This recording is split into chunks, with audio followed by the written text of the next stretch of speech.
What's going on, guys? Welcome back to another episode. We're back in the shop. We got some issues going on with the sedan. So maybe like 2 or 3 times now, like I've gotten on my car on separate occasions and it's like broken up, and I know it's had like good plugs in it and the tune was okay.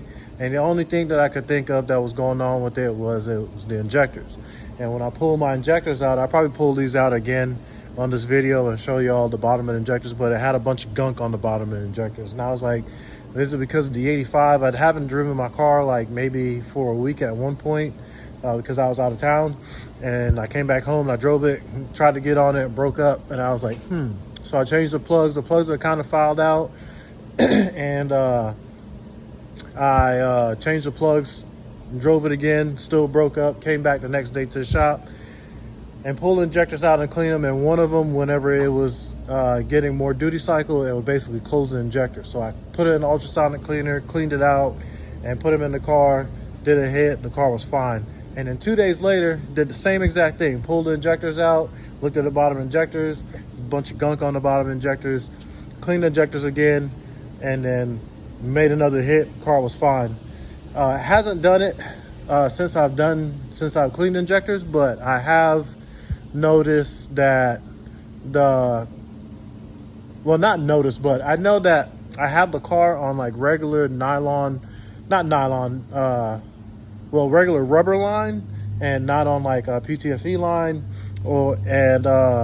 so I was in my head, I was like, well, maybe that's the reason why my injectors are clogging up. And when I went to pull the fuel that was in the car out through the line, it came out looking like this. That fuel is supposed to be clear as day, and as you can see, it's not. So it's got a bunch of the rubber line pretty much is breaking down, and that is what's going through my injector. So I bought some Evil Energy PTFE line, and we're going to be changing out the whole fuel system on the car, and I'm going to show you pretty much how I did the fuel system. It's pretty much simple.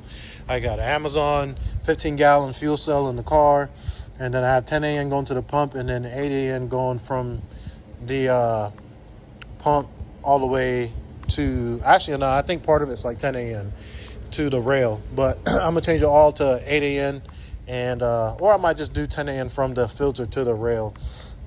Whichever one is simpler. Whichever one is simpler is what I'm going to do. If I have a fitting for the 10 AN, because I do have to pull the filter off and clean it out or change. I'm probably just going to change the filter because I have another filter here. And then, because I'm pretty sure there's some shit in the filter too. So we'll go ahead and start working on it. I've already drained the fuel out, and I need to just start taking the hoses off. So that's what I'm about to start doing.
All right, so I do got 10 AN on here. So I have 10 AN PTFE right here.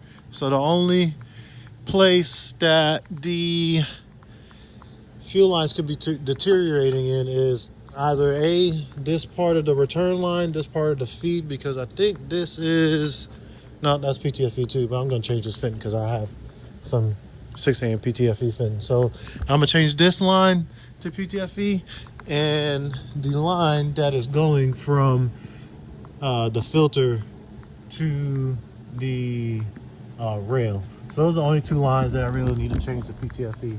Damn, I bought some 8 AN line for no reason, but fuck it. I guess I just have 8 AN line in stock for another bill.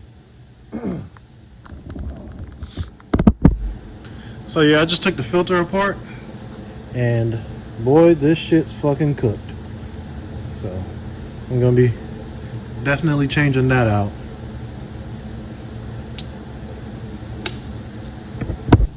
All right, so I replaced the fuel filter. I used to have this one here. I just realized that it's very restrictive on it. So I had 10 AN fittings on here, which because it's 10 AN line, but it necked itself down inside the filter to, I don't know, something like a 6 AN. So I replaced it for a bigger fuel filter, and this fuel filter had its own proprietary bracket, and I basically had to makeshift something. So I took a piece of aluminum flat stock and pretty much used a intercooler clamp and a rubber coupler to insulate the filter from vibration, and I self-tapped it into the body, and I'm about to screw this line off, pull it through, measure it out, and then remake the new line for this, and then I should be pretty much done with everything else. Well, not everything else, but everything for the fuel system. Also, I forgot to mention, I broke a transfer case, so my shit's front wheel drive right now. If y'all don't realize, it still does have the rear diff and the axles in there because I'm too lazy to pull it out. But in the future, y'all will see why I still have it in there, pretty much. So, fuck it. So my plan is, so I have a silver EK hatch which is outside. Y'all haven't seen it. Actually, you have seen it, but I've talked about it, but you haven't seen what I'm gonna do to it yet. I have a silver EK hatch. I have a silver EK 4-door. I need a 99 2000 silver EK coupe, no sunroof. I'm looking for a rolling chassis right now because my plan is to take everything out of this car, the turbo setup, the motor, the rear diff, the fuel cell, the fuel system, everything, and put it in a 99 2000 EK coupe and all-wheel drive that. And then I'm gonna just do this one as a daily driver that me and my girlfriend can drive. Whenever she doesn't want her to drive her car and I'm driving the coupe, I could drive that, and she can drive this. And I'm gonna put AC in it. Still gonna have heat. This car still does have heat because my daily driver is like 30 degrees outside right now. And I want to have like the holy trinity of EKs, I should say. I know there's a wagon out there they call it Aretha or whatever it is like that. Uninterested in that. Very interested in getting the silver 99 2000 EK coupe. No sunroof. No sunroof is very important to me because I hate sunroofs. So, but other than that, the car's front wheel drive right now is rowdy as shit. I had like 650 horsepower. Useless as fuck. But I plan on just like, is that an oil leak?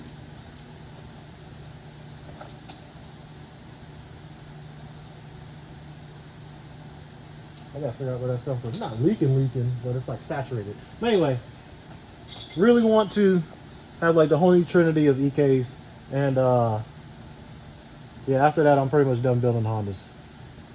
Probably move back to, I want a Coyote car after that. Really want a Gen 1 Mustang, twin turbo, stick shift, but that's later on down the line. But anyway, so fuel system's almost fixed. Still have to fix that return fitting. That shit was done in a pinch. Don't judge me.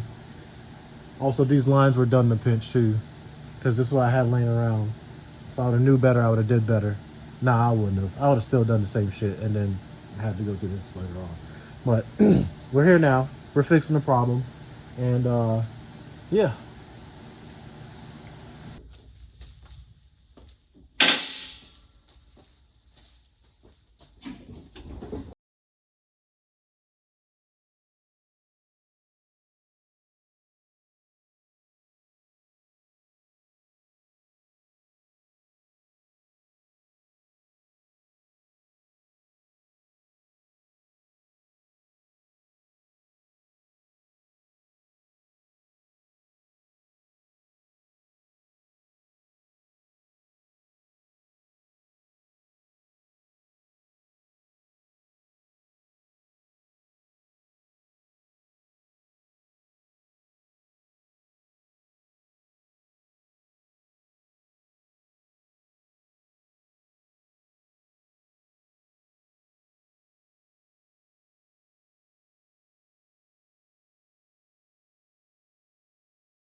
All right, so got the tank line done.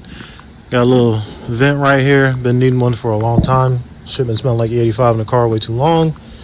Got the new filter on. Got the new front line on. Tested it for leaks. It had a leak right here. Retested it. It's not leaking anymore. So we're gonna start it, back it out, and I'm gonna go fill this thing up with some fresh fuel and hope for the best. Hopefully we won't have any more damn injector problems. So hopefully I find this coupe real soon and we can start on the turning this thing into daily. The goal is to make like 220, 230. I got enough junk shit laying around to build like 2 more K cars. So I'm gonna put all of it together and slap it in here. Maybe I'll paint the car. Everybody keeps telling me to paint it. So I'm gonna take the wing off, reseal the trunk back up, sand it down. I might paint it myself because the door jambs are all right. They just need to be cleaned up. So just go back with the same color as the car. Same thing I did with the engine. Oh damn. Same thing I did with the engine bay. Engine bay was fresh. Now it looks like straight shit. There's so many rocks and shit in here because I don't have a fender liner anymore. Because if I do put fender liners back on the car, they're gonna get ripped out by these damn radials. So yeah. Also, we did the headliner. Never talked about that. Got a little blacky headliner in there. I'm sorry about the glare. I got a case on this phone, and I know if I take it off, I'm gonna drop it and destroy this phone. And I really wanted to get an iPhone 17, so I'm trying to keep this thing good so I can trade it in. So yeah.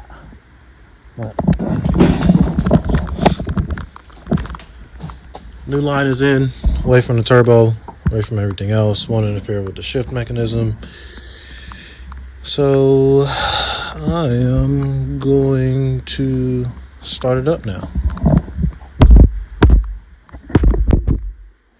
Hopefully it starts up because this battery's ass.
All right, guys, thanks for tuning in.